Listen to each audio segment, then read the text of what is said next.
عليكم الاخوان، مرحبا بكم في فيديو جديد معنا. هذه مرسيدس سي ال ا موديل 2015. عندنا مشكل ديال الفشوليه والبوله ديال التشيك انجين. هذا المشكل راجع للسيستم ديال لونتي بوليسيون توسخ كما فيه الفلتر بارتيكيل لو جير.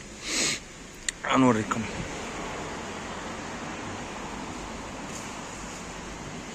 هانتوما كيف ما كتشوف، شوفوا الوسخ. المهم الاخوان، هذه موتور او ام 651.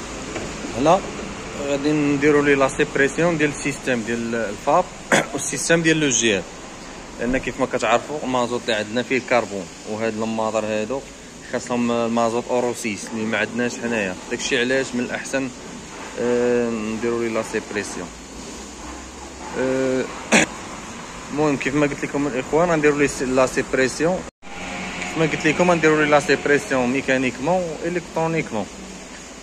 غادي نحيدوا البواتي الكترونيك، غادي نديوها لاباراي، غنديروا ليه لا سيبريسيون، ومن بعد غادي نحيدوا الفلتر بارتيكيل حتى هو غادي نيطويوه، وغادي المهم حنا غادي نحيدوا ليه كامل السيستم، لادميسيون لو جير كلشي داكشي غادي يطوي ان شاء الله ويرجع جديد. عاد في ديك الساعه غادي نعطيو السيد ديال الطوموبيل. المهم راكم تشوفوا لي كالامين والوسخ وداكشي اللي كاين في هذا الموطور هذا. المهم نتمناو من الله.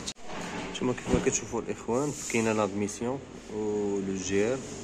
بغيت نوريكم. شوفوا شحال ديال لي كالامين. هاد ليترو ديال الكيلاس مسدودين بلا وسخ. شوف